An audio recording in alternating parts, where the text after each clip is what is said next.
I'm making it open, which is good because we are live. This is From A to B, presented to you by Osmo.com. Tuesday Mailbag edition. I'm Andrew. That's Ben. Ben, what's up? What's up, buddy? How are you? I'm all right. Yeah. As much as I do love golf, my favorite DFS sport, Mailbag show is my favorite show of the week. I'm not gonna lie. I think this is so much fun. So we had a good time last week. We got into some TV shows at the end. Mm-hmm. We're gonna get into some fun stuff in addition to answering the DFS questions that people have sent us for the week. Yeah, little of this, little of that. Uh, you want a victory lap Ball State last night? Just bookie destruction. Yeah, man. I'm glad you got on there with me. Ball State, good job in basketball. Yeah. You know how it is. We got a bowl game tonight. I do want to plug my own. I did write a write up article breaking down these bowl games. So feel free to check that out on the site. You know, click into that and see what's what because bowl games are going to start happening starting tonight. UAB plays. Okay. That sounds like a good time. We are going to talk a little bit about, NFL coming up, how it's going down the wire, maybe some season impressions so far. I'm not going to lie to you, man. It's a little difficult for me to think of like what I think of the season as a whole after what's happened the last like 2 weeks. There's been a lot of changes, you know. I think everyone, even taking the pulse of like the giant macro, like ESPN figureheads, everyone's, and it's a common theme, just like nobody's good. It really does feel that way. Like, the game last night, I took away more that the Panthers were just dust, beyond dust. Like they were awful. Christian McCaffrey and Waddle, like their offense is I mean, it's so bad. As bad as Cam is, I have to assume that he's injured. Like he's not that bad. He couldn't throw the ball. He literally could not throw. Yeah, that was a bit of a problem for me in Showdown. I didn't play much Drew Brees or Michael Thomas, and like if you had told me that those two would combine for like 19 points beforehand, it's like I would have played more Showdown. However, they were on the winning lineups, I think. Just because Yeah, it was just low scoring event. I had a lot of Saints D. I didn't have any Panthers D. I didn't see that play. Um, and it was just, Ingram had his chance to get in, then Kamara got in. Like, yeah, that's the way it bounces. But yeah, I mean, the NFL, we're going to get into some of that because there were a couple questions of people wanting me to talk about, rookies and whatnot. We can't hear you. Hot Magic. That's the first good question of the chat. Yeah, was gonna say you should keep talking because people apparently can't hear me. I think I did my basic fix, so the sound quality will not be good, but the sound volume should be fine. I'm learning, producing a little bit at a time. All right. Let us know, chat, if that sounds better. What does ASMR mean? I don't know. We're not acronym guys. Maybe don't engage. You never know. Yeah, exactly. That could be a trap. We still can't hear you. Or maybe we can. Hopefully chat's a little behind. Don't worry, we're going to get it fixed up. Better now. Thank you, Eugene, my man. So I think you're back. We're just on a little delay, obviously. Yeah. Great. Thanks. Old pal Emac confirms. I'm heard. Yeah, I don't know. Ugly game last night. We're just to sort of say what I was trying to say. We are going to look a little bit at what's happened in the NFL, but it's like been hard to discern. This was a confusing weekend. So it was. We'll see what happens. If you told me last night that Drew Brees and Michael Thomas would combine for 19 points, I would be like, oh wow, print fest for me. But it did not work out that way. Those guys were still some of the best plays because it was just such an ugly game. Yeah, it really was. It was just ugly. Now the thing is, and again, this is we're going to be bouncing around a little. The Saints are going to not have to leave the dome. So it really, all these people today are talking about how bad they look on the road. It's not going to really matter, even if that's true. Because someone's going to have to beat them in the Superdome. And that, I don't know if anyone's going to do that, to be honest. Where's the Super Bowl this year? Do you know? I think it's Atlanta. Don't quote me, but I believe that it's yes, it is in Atlanta. I remember this now. Yep, for sure. So, I mean, We'll see. We do have. We're going to obviously mention this during the show, but I'll just come out right now. There is no more Thursday football.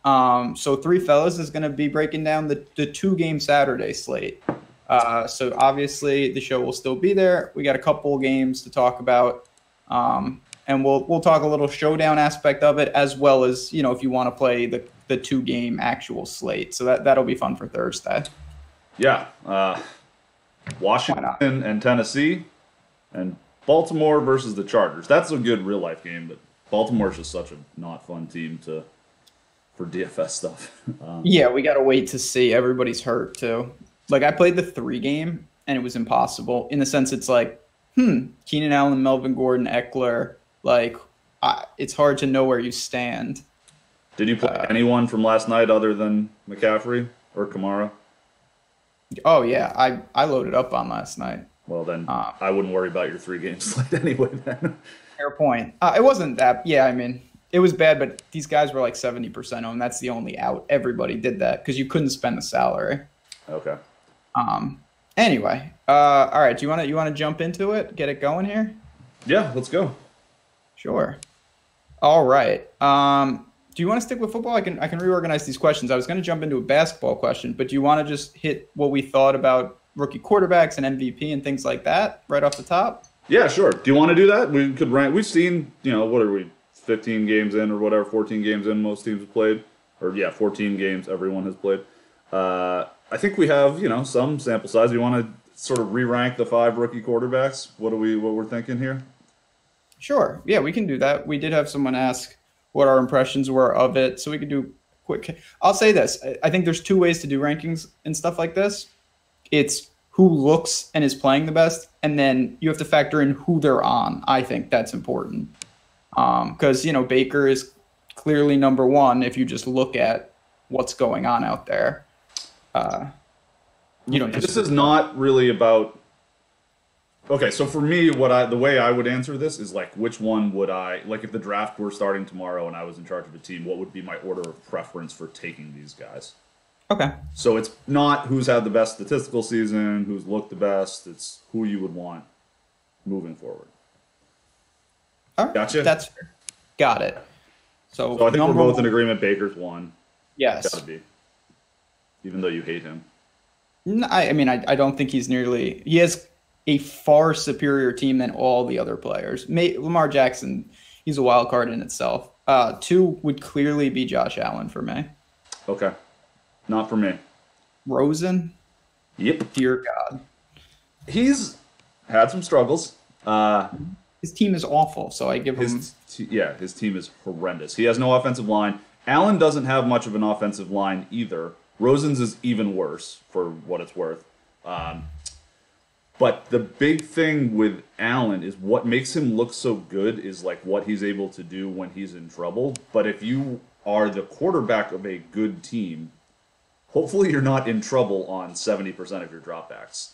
And I think Rosen actually, I don't think Rosen has a ton of like superstar potential, but he's like a real good bet to me to have like the Alex Smith career, where he's just kind of like, the 8th to 12th best quarterback for 10 years and like can totally be fine. Like get your team where you need to go. He's pretty accurate. He looks like he knows what he's doing in the pocket. He doesn't just like take his first read and when it doesn't work, like start to panic. He takes his first read and when it doesn't work, he gets sacked because like someone has absolutely blown up through the line by then. But I don't know. He's relatively accurate. He just hasn't had much time, so I think it's a little hard to judge him. Versus like Allen, I've seen make some really kind of questionable decisions. I don't know. Maybe he gets better when he has more time too. Like he starts to make the reads a little better, but we'll see. That's the thing, we just don't know. So yeah, I would have Rosen 3. I would have Darnold 4. I would have Lamar Jackson 5th. Yeah. All right. So we're the exact same, except that we have Rosen and Allen flipped. Mm-hmm. Yeah, I think just Lamar Jackson, obviously it's just a matter of, do you think you can win like that long term? I would say no, but maybe you can. Maybe he is that unique and he doesn't get hurt and he can lean on his legs. It just seems like a tall task regardless. Yeah, it's never really worked. I mean, there was like the one RG3 season, but even that, like he was also a really good passer. So Yeah. All right. Let's get into some more stuff. We have a question, and we get this question every time we do the mailbag. It's a variation of it, but I think we should dig a little into it because people keep asking, and specifically with NBA about correlation and stacking. So tonight, the question has the context of using tonight on a slate like tonight, which is only 4 games. Are you more apt to load up on a specific team as opposed to if it was a full main slate? Full main slate, yeah. I think they're applying more, like 10 games. Right. So, yeah, as far as game stacking goes, the smaller the slate, the more viable it is, for sure. Like 2-game slate, go ahead and stack them up because you're just kind of hoping one gets to overtime. On a 13-game slate, overtime is probably not going to be enough to make everybody on that team like an optimal play because certain guys from certain spots are just going to do better. But I think in general, what the question is more like your QB wide receiver pairing. That's sort of how I read it, and that is less of a thing in NBA. Like there are players that are certainly correlated together, but Alex actually wrote a really good article about this that's on our website. People should go check that out. But the basic idea is that like almost everything an NBA player does, NBA players do together, like that are on the same team, are negatively correlated, right? If one player takes a shot, that means another player didn't. The one thing that is correlated between players, there's a couple things. One is minutes, right? Like if you've got guys and in the same rotation, so not like starters and backups, but that's where like OT is a big thing, right? You've got correlation for minutes for a team. All 5 of those starters get an extra 5 minutes, like they're going to get more points together. But in general, like, yeah, one player getting a rebound means another guy didn't get it. One player taking a shot means another guy didn't get it, etc. There are some ways you can do it, and I will do this occasionally, and it always has to start basically with the primary ball handler. So whether that's, take a point guard and a couple of their shooters, like you could do Ben Simmons with Covington and Saric a lot last year. Like that would work fairly regularly when those guys were just drilling, if they were on fire from 3. That would work. The biggest example of that I found, and I do this all the time, is Harden and Capella. Like they're just an incredible combo together because you're getting they're just the best pick and roll team in the league, and like Harden is diming up Capella all the time, and that is a correlation, right? Harden gets 1.5 points, Capella gets 2 points. No, that makes sense. That works together. But in general, yeah, it's really not a great, doesn't really work all that well. Yeah, obviously it's not as simplistic as football. It's tougher. I'll take it one step further though, and this is just a pure question to you. And it's harder to do this, but do you ever see yourself correlation in terms of targeting opposing guards in the same game or opposing bigs? Same concept of like, okay, neither of these guys should be able to stop each other. You don't want foul trouble, of course. That can be a little dicey. But do you ever do that? Like, I'm going to take both point guards and hope that it just becomes that type of back and forth game? Yeah, I mean, that works. Because players, especially point guards, where they have control of their own destiny more. Not even point guards, like primary ball handlers. Like LeBron is one of these two, right? So the guys that like are the main dudes, like sometimes they feel like going mano a mano, right? If like Kemba Walker starts lighting it up, then the other guy that he's playing against might decide, hey, I'm going to do that too, and that can certainly happen. Foul trouble is another good one. That's like that is a correlation kind of, but it's more about like it's an if-then scenario, right? That was a big deal back in the day with like Sacramento, right? If Boogie would, Boogie often, or anybody like that was playing against Sacramento, right? Boogie would get the bigs in foul trouble often. So if it's like a good big, if it's like someone like Hassan Whiteside or something, like they're playing Miami and Boogie just goes and gets him into foul trouble real quick, then you're like, okay, well maybe, whoever the backup, wasn't Olynyk yet, but that guy gets more minutes and there's more usage for your Dragiches and et cetera, et cetera. So yeah, I like that. I do that. Not that I play NBA super heavily every night, but when I do play it, I definitely delve into some similar to showdown mindset, like an if statement where it's like, okay, if, and not saying this is going to happen, but if this guy fails, say because of foul trouble, who would benefit? You almost build as if he's out to an extent. And then it's like, if you get that right, the ownership, of course, isn't going to reflect it. And you can be in an advantage. So, yeah, I think that is an important thing. It's just very in football, it's so much more obvious. It's like, quarterback, wide receiver, tight end. I'm going to run it back with someone. Very easy. Yeah, you just got to think of it like that, right? It's someone giving the ball to another guy. Like a quarterback and wide receiver, they get a ton of points together. Point guards and their shooters or point guards and their roll men don't. That's the only real correlation. So, and check out that article over on the site. Yeah. Really worth seeing. Adams and Westbrook, Carl, that's a good one. The trouble with Steven Adams is he is so much better of a real-life basketball player than he is a fantasy basketball player, if that makes sense. If you watch him play, like his defensive rebounding rate is kind of horrid, but he is so good at just like he can box out like multiple guys sometimes. His man will never get a rebound, and that is just as important as you actually getting one yourself. He clears it out. That's why Russell Westbrook averages 10 rebounds a game half the time, because Adams is just like letting him get every board and just clearing his guy out of the way. But Adams is amazing. He's really fun, and he's a really tough guy to play like opposing bigs against. He will. Oh yeah, really no, get you in he's trouble. He's great defender. Also, if you had a professional athlete, all right, so Game of Thrones style, you've got the your trial by combat, right? And you have to pick a champion, like has happened several times in Game of Thrones. This is my buddy Dave's like great take, like Steven Adams, like snap guy that you would pick to be your champion in a trial by combat. What about you?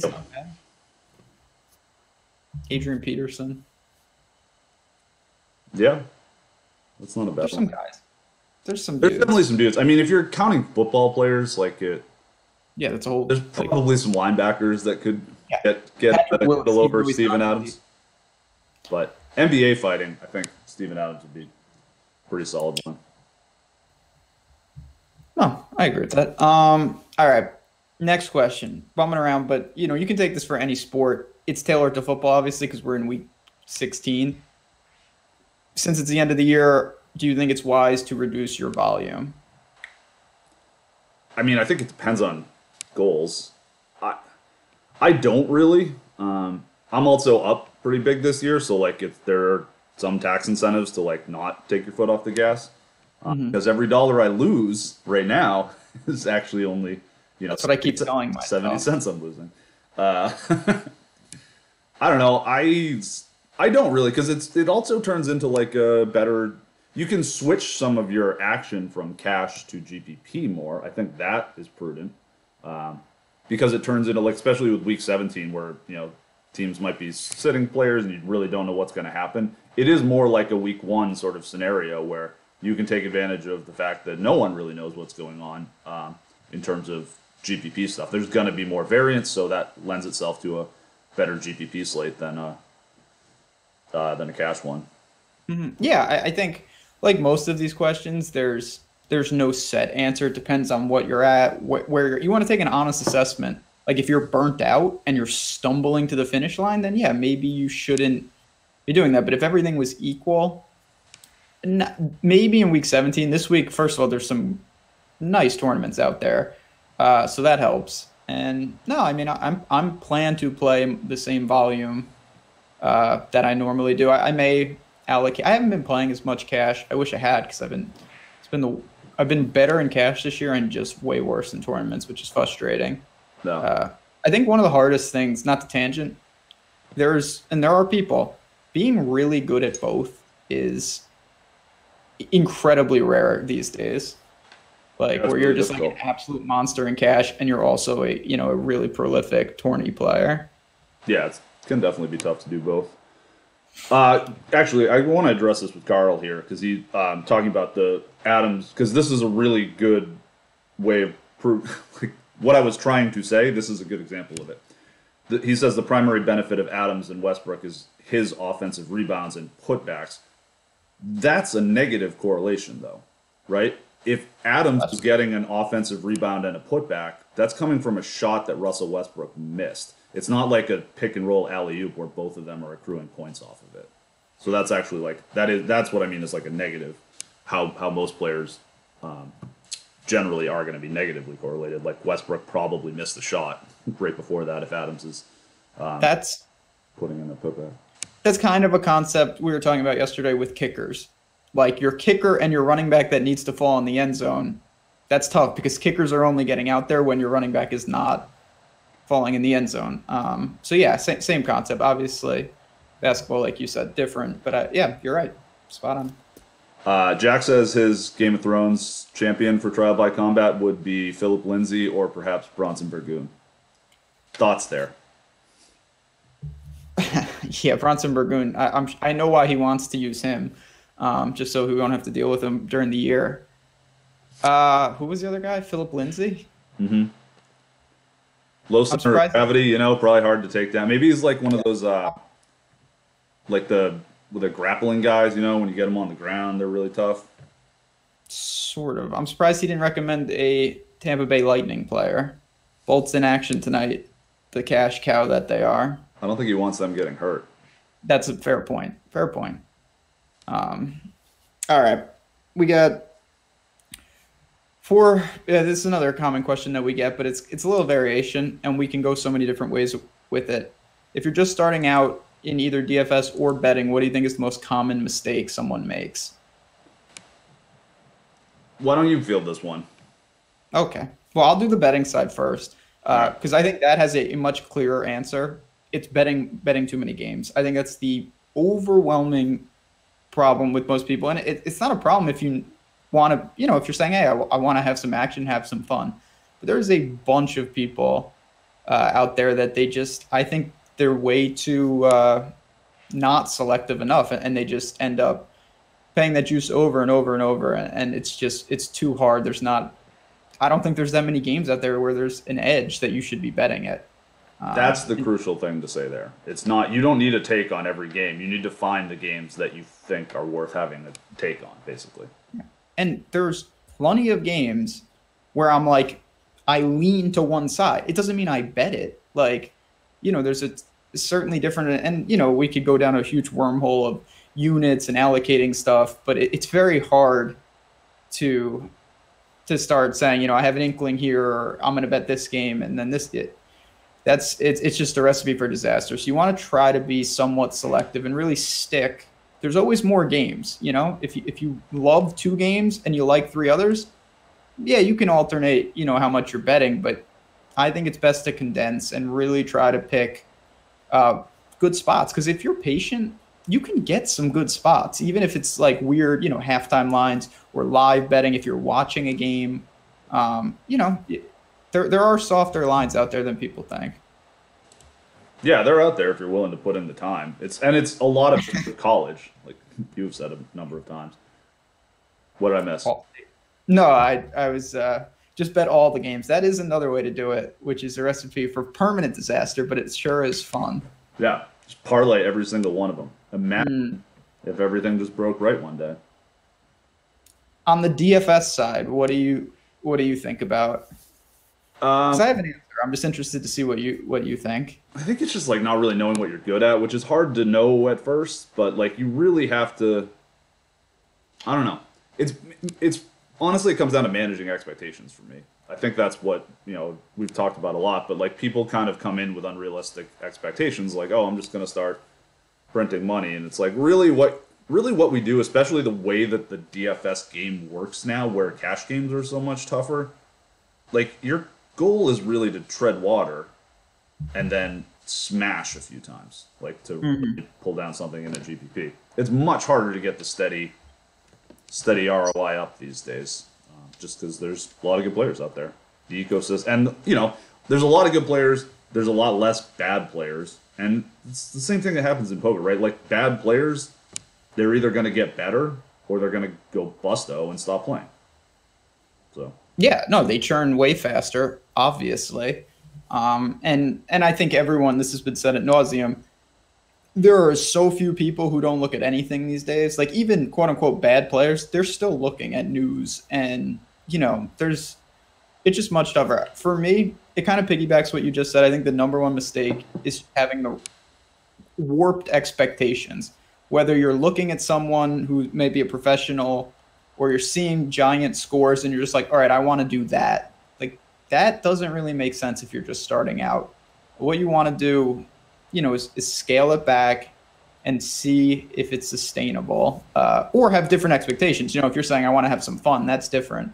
But I see too many people that are new, and then they're just like, oh, I want to, just start taking down monster GPPs. Like, everybody wants to do that. I want to do that. If I could, it would be a lot easier, but it just doesn't work like that. So, like you said, treading water, understanding what you're doing in that aspect I must be missing something in chat here. You look amused. We got good chat going? Yeah, just watching a little chat. No, continue.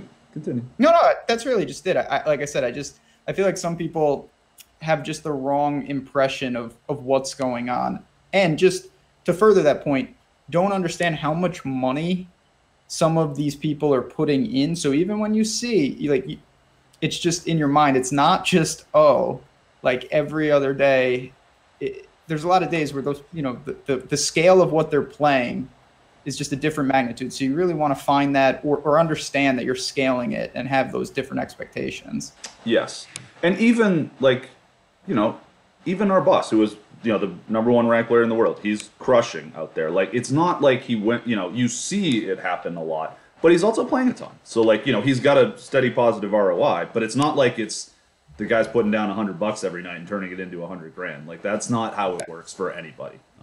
The best players, for the most part, are guys that just are trying to grind out their, 10, 12% ROI if they can. Like, that's really good. Those are the guys that are getting just massive volume down every night and trying to, crank out 10% off of that.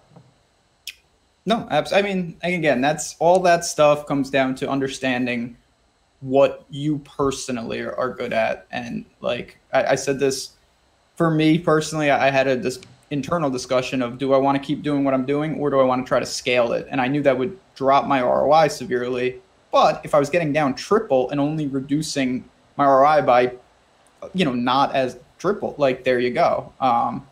Ultimately, didn't really matter because my football season has been just an unmitigated disaster on the tournament side. But that is a concept that you really need to weigh. Anyway, what do you got? Just buddy Joe Mahuka says game select for Rotograders points. That is one way to do it. Looking for, but if you don't understand information, it's not worth much. Yeah, Patty brings up a good point. Information's everywhere. It's don't get overloaded by it, and knowing kind of how to digest it properly and put it into your DFS lineups.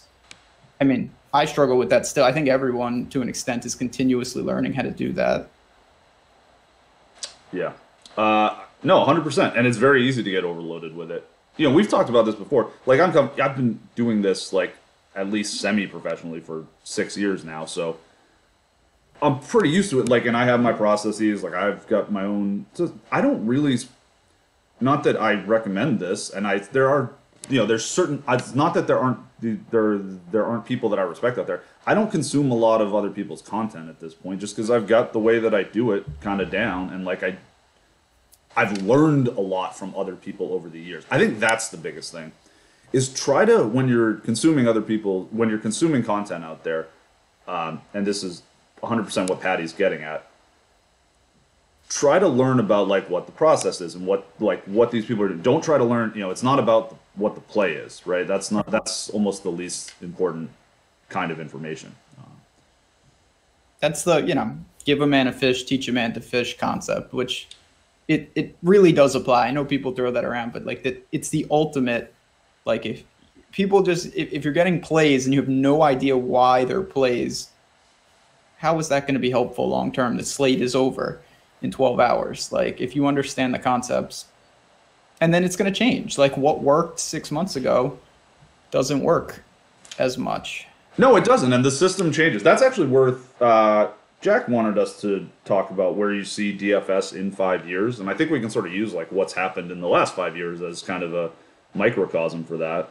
Do you have a strong take on what? I'm sorry, I was laughing at who we got. Giacomo family. Wrong show, buddy. We have plenty of basketball coming up later today, but we are not breaking down this 4-game slate. No, anyway. There are several shows. This at the awesemo.com network. We have 3 shows typically per day of talking the NBA slate, so we don't want to step on on our buddy's toes. This is a general strategy show. But anyway, I'm sorry. What were you asking? Where you see DFS in 5 years, or sort of like what's happened here. Do you see it? I mean, I'm going to lead you on this because I feel like it's going to be like the poker thing. Do you? Oh, a poker thing? Did you say? I think it's going to be a sort of similar evolution where we see because we've already seen it, right? We've turned out a lot of the best players from 5 years ago either don't play anymore or aren't that good anymore because they didn't keep their game up, or I mean, there's a lot of guys that I was really scared of 5 years ago that I'm not. It's totally fine now. I mean, I think like anything, it's going to have to evolve where they're going to have to continuously do things and I think blend with sports betting, which is coming, obviously, and do things that are, more innovative than what we see right now. I have no idea. I mean, obviously, but that they're going to have to keep growing because people will move on to other things. But as betting becomes more prevalent, I think you'll see some variations of it continue to be pretty enticing for people. Mm-hmm. Giacomo family with the elite troll. Yeah, this isn't the show for you, man. It's cool. Which wizards are going to be good? I like this guy. Yeah, it's pretty funny. Yeah, no, that is good stuff. Well, I think what happens too is you end up, like the way the ecosystem works is when there's less fish at the bottom to prey on, then it's less lucrative for the sharks at the top. And then eventually what happens, this is kind of what happened in poker, is that the sharks start to go away a little bit, which brings some of the fish back. And it's obviously poker is much, much harder. I was never a huge poker guy, but I could be competitive when I would dick around years ago, and definitely cannot now. No, everything gets, it's just a balance. It's just like anything. If it gets too tough and no one is winning, people are going to allocate their time and money elsewhere. Mm-hmm. And yeah, friend of the show, Stockman just said, with all the optimizers stuff, projections, that's beyond the norm now. That stuff makes it even harder because, again, the average person who didn't have that stuff, now they can go on sites like ours, which I think are super useful, and you can get really good information like that and click a button and have a competitive lineup, even if you're in a jam and say one night. Right. It'll be competitive, but it's not going to put you over the top. And that's the basic idea that we're trying to put out there, is that you want to have some of your own decision making able to be thrown into there, because just using the stuff from other people probably isn't going to work, right? No, not yet. I'm with you. All right. No, I think that was good. That was a good topic because I see that thrown around a lot. There's always discussion within our premium Slack on that. A friend of the show, Carl, was asking, he dropped in Slack for us, again, it's somewhat of a loaded question. Just where's the balance between projections and not projections, gut feel or instinct. I don't want to delve into it too deep. I think no matter what, even me, I'm much more of a gut feel person, but I obviously use math. I think everyone does at this point. You have to. You can't just be hot taking it to the bank. You know what I mean? We've talked about that before, but yeah, and you use math a lot more than you let on. Exactly. And that's the important part. Like a lot of people, or not even a lot of people. I am someone, and I'm adamant about this. If I disagree with a projection, I do not listen. I will go with what I want to go with in spots. But I absolutely think that it's a prerequisite at this point where you have to have something that you're basing everything off. You can't just look at it and start arbitrarily picking stuff. It's just not going to work. I agree with that. Okay. Another question. What are you going to do for Christmas versus what do you wish you were going to do for Christmas? How do those things differ? They don't for me. But I'll be watching the NBA slate, laying low. Nothing too crazy. Don't have to travel. Don't have to do much. So that's pretty watching bowl games. Yeah, not an exciting answer, but it's a great one for me. What about you? That's cool. So you're not going to hang out with the family or anything? Yeah, but my parents are very low key. I'll put on the games and we don't really cook, so just get some food and kind of chill. Okay. What kind of food? I'll probably have a steak. Nothing similar to Thanksgiving. Yeah, nothing too crazy.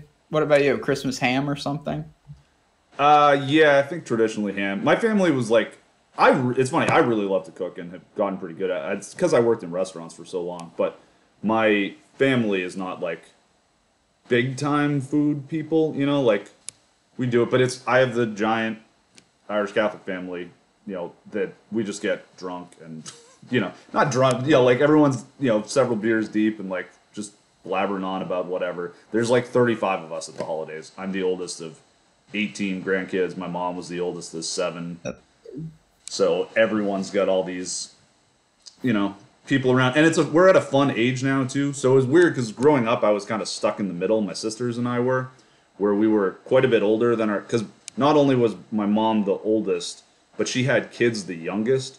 So my sisters and I are kind of in the middle of everyone. And I'm about the same age difference with most of my cousins as I am with most of my aunts and uncles. But right now, we're at a very fun time where most of my cousins are like, of like late teens to mid 20s, and most of my aunts and uncles are still in their 50s. So like everyone's still down to like party and have a good time. It's like it's worked out where the age is just everyone's cool now. What I'm saying is in 10 years or 15 years when all my aunts and uncles are in their 70s, it's probably not going to be as much of a happening time. Either way, I'm not even going home for Christmas, so I'm going to be here watching some basketball. I got some friends in the area. Gonna hang out. We'll see what happens. Will I be on Top Chef next season? No, I ain't got it like that. But I mean, I could cook all right. Top Chef. All right, we'll throw in another DFS. This is a good DFS question that just came through the chat. Before we get more into, because I want to delve into Top Chef a little. I have an idea on that. Sam asked, how much of a bankroll do you recommend starting with to grind out a 10% ROI for a full season? And that, I think, is a great question because within it, there's I don't want to say a flaw, but this is where I think people may get confused. It doesn't matter. There's no answer to that because your ROI is based on what you're putting in. So you could start with any amount of money, and if you are winning, you're going to grind out that ROI that you're designing. Then it's about scaling. If you can turn $5 into $10, can you turn $100 into $200? And at what point, that's where it's that balancing act. Sorry, chat's out of hand today. It's pretty funny.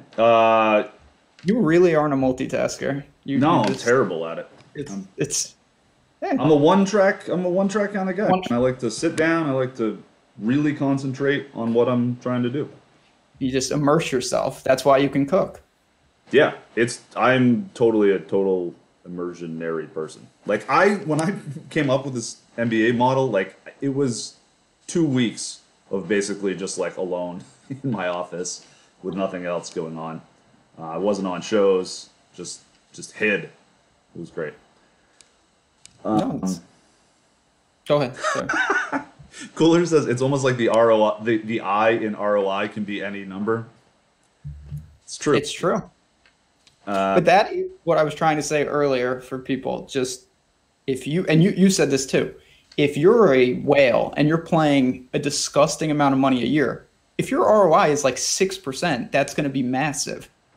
Right. If you're not playing that much money, not that, and there's nothing wrong with this, but to really make a ton of money, your ROI has to be absurdly through the roof, and that's obviously you're going to have to bink something, take down a huge GPP. So that's where it comes in with understanding, is it scaling it or is it really being aggressive because I'm not playing that much? I'm not sure some people realize how big of a whale like some of these whales are. Like there's dudes out there that get like $500,000 down on an NFL Sunday.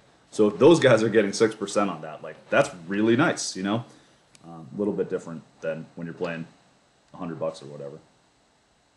Yeah, just win the Millie Maker. That is, how it is. Yeah, 3-entry max, single entry, the non-experienced player games, all that kind of stuff that it can boost your ROI, but you can't scale that. That's where it comes into, which for many people, that's fine.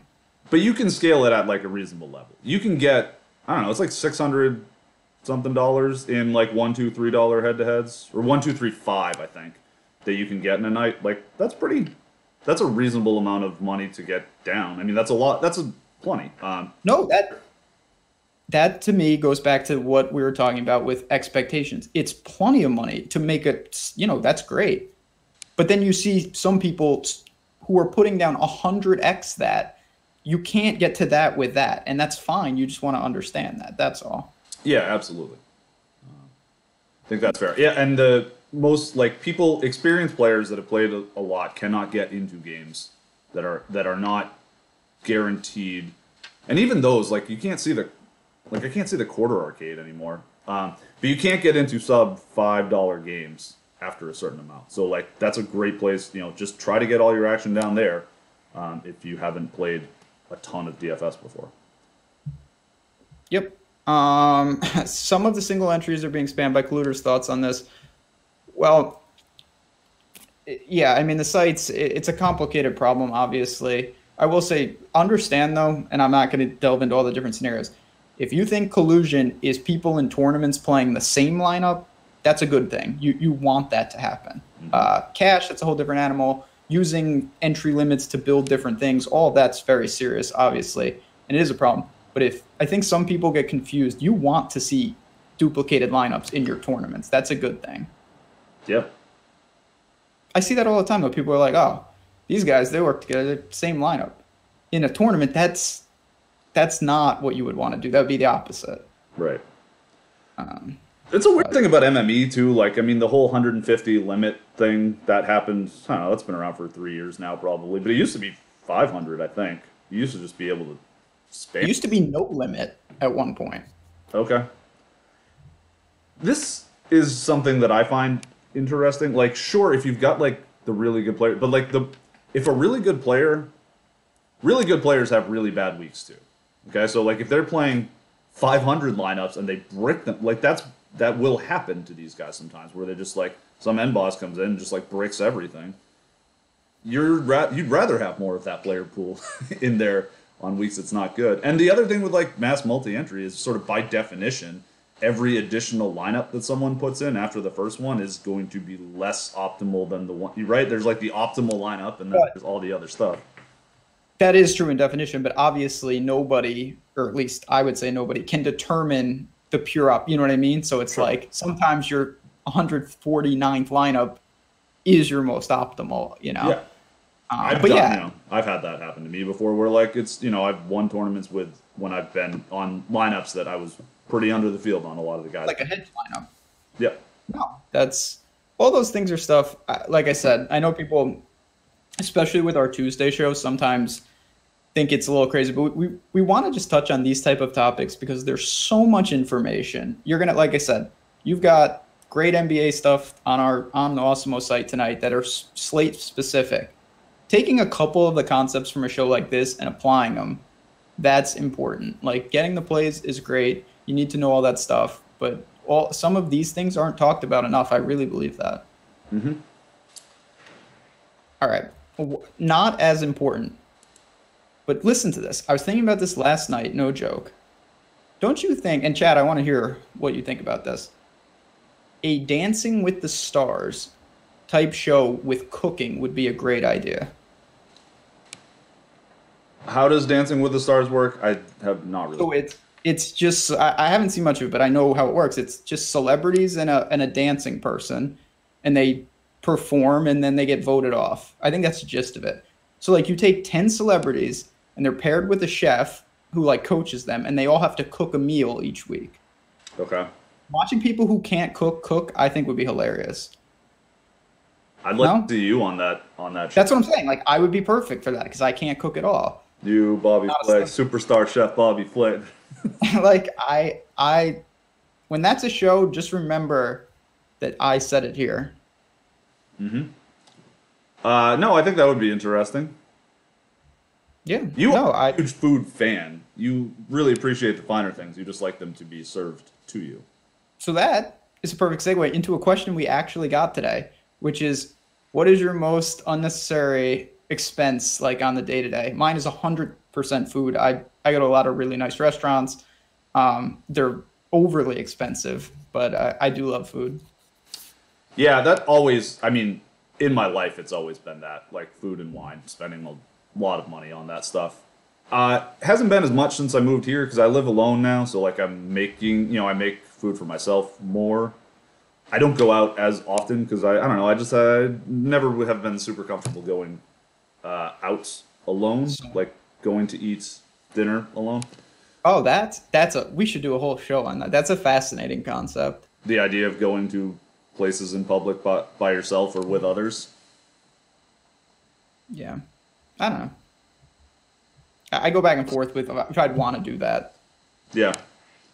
It's all right. It's not that big of a deal, but it's more just like, if I'm sitting at home, it's like, all right, like when I am at home, I don't necessarily have the urge to go out, spend way more money on a meal when it's like, all right, I can just like, make some food here, watch basketball games, do that. That's more my speed. Watch Showdown. No, it's true. I did just get a question. Favorite restaurant in NYC? I mean, I could list a billion of them. I will say I went to a place really high end called Gabrielle Crouter. It was phenomenal. If you're looking to splurge, it's one of the better ones up there, down there. Have you been to 11 Madison Park? I have not, no. That's on the list. Massa. Yep. Just on the list. But yeah, food is, you could do a lot. Food's incredible. It's important. You and I have shared several very expensive meals together over the years. I lost credit card roulette at one of them. That wasn't that fun. But it's true. I was there. That's the risk you're willing to take. Oh yeah, it's what we do. All right, we got a couple minutes left. Is there anything else on your list in terms of questions that you want to get to? Nope. I don't think so. I would talk restaurants more. Sure, yeah, we could talk restaurants. That's fine. 11 Madison is good. I bet it is, my man. I will say. What do you think your favorite? I mean, so have you been to a lot of in your travels? Have you been to many outside of New York? Because there are other, contrary to what most New Yorkers believe, there are other places in the world than New York City. So I've heard. I've been like mostly steakouts. Like when I go to Foxwoods, I go to David Burke's. It's great. It's phenomenal. When I'm in Vegas, I go to SW. I've been there with you. Other than that, nothing real. Like I would love to go. There's a million places in a million cities, but New York obviously has just an absurd amount of top-end restaurants like that. Yeah, it certainly does. I used to live pretty close to San Francisco, which is the other sort of culinary capital of the U.S. Yeah, I lived about 40 minutes from French Laundry. It wasn't balling like that at the time. We had just moved across country and were spending a lot more money, so was not trying to have these are places that are like $1,000 for a two-top, so gets to be a little rough. I've gone to, what's an amazing food city is Montreal. I've spent some time there. And Joe Beef and Au Pied du Couchon are two of the better restaurants I've ever been to. Okay. Just check it out sometime. Do you ever go to Montreal? No. I would like to. Go watch a Habs game up there. It's a fun city because it's very much like, it feels like you're much further away from America than you are. It's very, it feels like Europe. But you can get there, and it was 6 hours from Portland to get there, so I used to go fairly often. I can see myself going there at some point. Little housekeeping, as we do every show. Chat, even the rowdy ones today, we really do appreciate you participating. It helps us, blah, blah, blah. If you can hit the like button and subscribe and do all that, we would appreciate it. You will also, if you comment on the video when it's over, will be in the free draw for...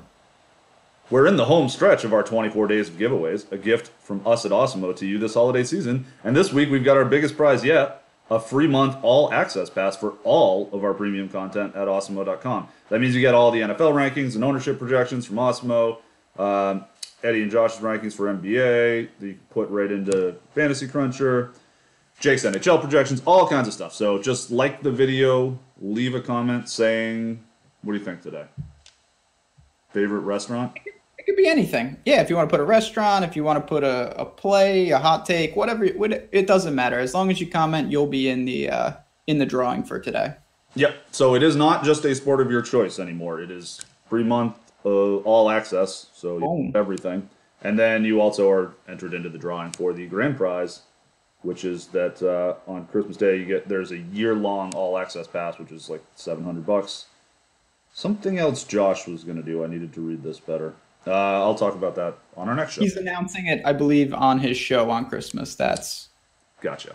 The live DFS strategy. But you'll hear this spiel more, obviously, because we're doing this every day. And you should just keep entering because you actually could win. I've been to Denver. Good restaurants there. I got that painting in Denver after I took down a dog leg in golf. We knew each other at that point, right? You did a show with me and Pat from that hotel where you stole that owl from. It's all of that is true except the part where I stole that owl. But everything else is fact. We're getting to this question. A, DFS. A, friend of the show. B, great questions. Always. I want to talk about this. This is thoughts on the 3 Monday Night Amigos for this year. Tough sled for them. Weren't the smoothest crew I've ever seen. But I'm kind of, I know your take on it. I think they got a little too much flack. I think the hate went a little too far. But do I think they're good? Not really. I mean, Tessitore is fine. Booger is a little too old man. And Witten, I just don't get. Like, he's just kind of a robot. Like, he's not that exciting to me. So I don't think they're that bad. I really don't. They say some real dumb comments like that don't even make sense. But I don't know. I find it somewhat interesting. Like I'm not. If it's bad, I'll watch a game on mute. Like no problem. I do not even consider that with these guys. Yeah, I'm definitely in the minority because I think like you said, I was stunned at. I wasn't stunned. People were like, "God, this is Rocky," because it was. I was stunned that it went to like people were so up in arms about how bad they were. Yeah. Do you have a favorite or least favorite NFL officiating crew? Officiating crew? That's not what I meant. Oh. Announcing crew. I was going to say, not really. I will say, I don't know if this is a fish take. I do think Tony Romo is damn good. Like, I do enjoy when he does the games. Other than that, not... Kevin Harlan. He's a little too much sometimes, even. He can be. Kevin Harlan, just in any sport, is phenomenal. Obviously, if Gus Johnson was doing games, I'd prefer him. Yep. I like Ian Eagle. He does some games sometimes. He's great. Really good. It's weird. I have a harder time with NFL because you don't notice them as much except for the Collinsworth, Michaels, and then the Monday Night crew because those are the ones you're watching like solo. And then the CBS and Fox flagship ones too, Romo Nance and Buck Aikman. But the rest of them, because it's like I'm watching Red Zone and I'm hearing a bunch of different voices at me, but I sometimes don't know which one is which. Does that make sense to you? Like of the B teams, I'm not like super familiar with which one is which a lot of the time. Mm-hmm. No, that's Daryl Johnson. I don't. Joe Buck has gotten a lot better. He's really good at his job now. I hated him when it was like the McCarver. My first real memories of like seeing a lot of him or hearing a lot of him were McCarver Buck during all the like epic Red Sox Yankees slugfests in the like late 90s, early 2000s, and that was insufferable. A lot of that was McCarver's fault, but wasn't great either. But Buck's call on the Stephon Diggs catch last year was it's one of the best calls ever. Yeah, no, I mean, I'll say this and then we can move on to if we have any final topics. I watch so much bad college basketball. Like you think these guys are bad? Like watch, Northern Kentucky. Invocation Word is a new team I found out about last night. Sort of, yeah. Incarnate Word. Whatever, Incarnate Word, yeah. Yeah. There's like I said, there's a lot of teams out there. They all obviously have announcers. That's where it's just like it's cringeworthy to watch. Yeah, there's some tough ones too, like on NBA League Pass. Not all the home teams are great. Like I got Walt Clyde. Say what? Man. I have Walt Clyde for the Knicks. Obviously, he's just a boss.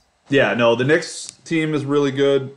The Timberwolves team is really good. I forget who they are, but like whenever I listen to them, they actually talk about basketball stuff. I understand the Boston team are funny. Like I understand why people would hate them because he can't even travel anymore, but Scalabrini does the away games. But you've got 80-something-year-old Tommy Heinsohn just like screaming at the refs. Yeah, his super thick Boston accent. But yeah, Slowpoke. I hear Walt Clyde talk all the time. I'm in New York, so I do get that. And Ian Eagle does the Nets too, I think. So he's good. He does. Yep. Yep. Oh, I can confirm that. Boom comes to Dynamo. A lot of that. Anything There's one else? other really good NBA team I'm trying to think of, but I can't right now, so I won't. I think will that do it? You got anything else? I'll just say one last time. If you are looking to do some bowl stuff, I have content on the site. You can get me on Twitter, get me on Slack. Always around to talk some college sports because I definitely enjoy them. And we don't produce as much content. According to some, we don't produce any content. That's not true. But, we don't have 3 shows of college football after this one. So read that article if you're looking to get a breakdown. It is true. It is true. Wow. I am off today. Brainwashed. Yeah, you're a little off, not going to lie. But that's all right. It's the end of the year. It's been a long one. Yeah, there was a comment I really wanted to address. Oh, here we go. Mike DeSign, Scully was the best. Agree. Baseball, very different skill set too.